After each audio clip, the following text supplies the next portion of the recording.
السلام علیکم ورحمۃ اللہ وبرکاتہ۔ اللہ سبحانہ تعالیٰ کی سلامتی، رحمت، برکت آپ سب پر نازل ہو۔ Students of Quran, my book number 6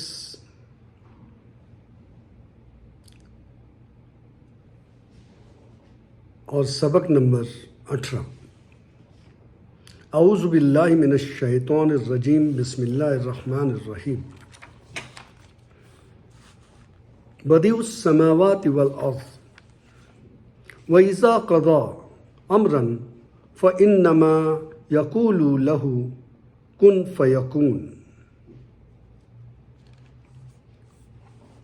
سورہ ال عمران چیپٹر نمبر 2، چیپٹر 2 اور آیت نمبر 117۔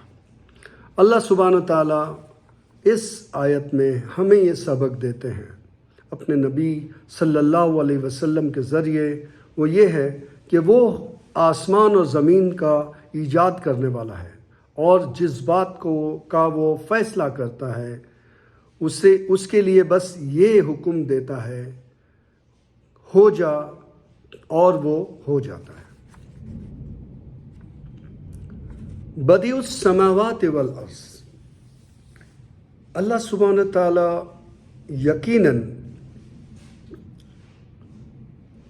نے جو ہے وہ قرآن میں کہیں جگہ پہ زمین اور آسمان کی باتیں کی ہیں، اور اس کے درمیان بھی جو کچھ ہے اس کی بھی باتیں کی ہیں۔ اور ہم نے اس سے پہلے بھی سبق میں پڑھا کہ اس نے جو ہے وہ زمین اور آسمان اور اس کے درمیان جو کچھ ہے وہ پیدا کیا اور عرش پہ بیٹھ گئے، عرش پہ فرما ہو گئے۔ اور وہاں پر یہ بات بھی تھی کہ کیا تم اس بات پہ یقین رکھتے ہو یا نہیں۔ اب یہاں پر اللہ تعالیٰ بتاتے ہیں کہ بدیع السماوات والارض، اللہ سبحانہ تعالیٰ جو ہے زمین اور آسمان کی ایجاد کرنے والے ہیں، انہوں نے اس کو بنایا ہے۔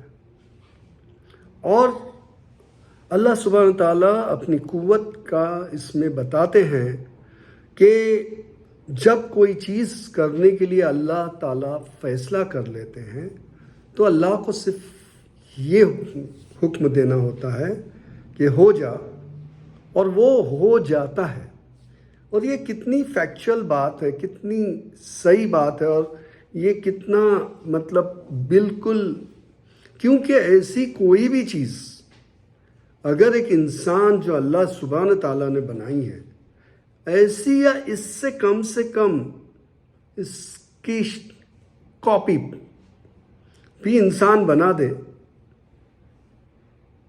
تو بڑا کمال ہو جائے گا، پر یہ ناممکن ہے۔ اس لیے کہ یہ ذات صرف اللہ کی ہے، یہ ہمیں بہت ہی دھیان سے سمجھنا ہوگا۔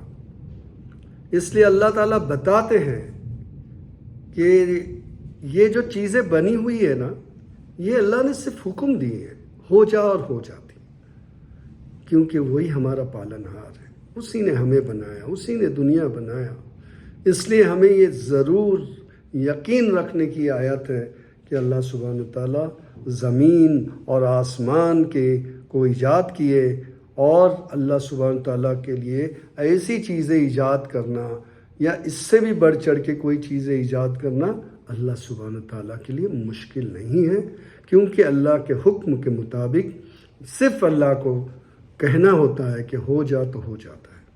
تو یقین کے ساتھ ہمارے ایمان کو اس بات کو پختہ کرنا ہے کہ جو کچھ بھی ہے سب اللہ کا ہے، اور ہمیں اللہ سبحانہ تعالیٰ کے پاس لوٹنا رہے گا، اس یقین کے ساتھ کہ اللہ سبحانہ تعالیٰ ہمیں جو ہے وہ ہمیں ایمان والا سمجھ کے جنت الفردوس میں ہمیں اعلیٰ مقام عطا کرے، اور ہماری فکر بڑھائے اس دین کی طرف۔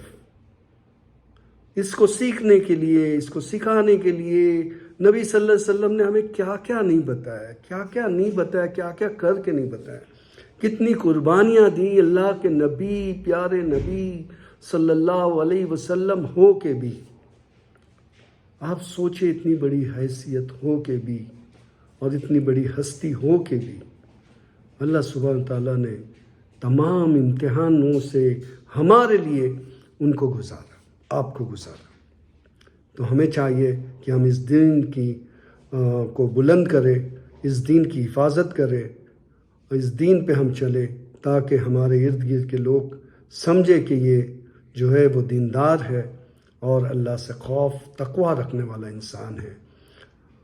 السلام علیکم ورحمۃ اللہ وبرکاتہ۔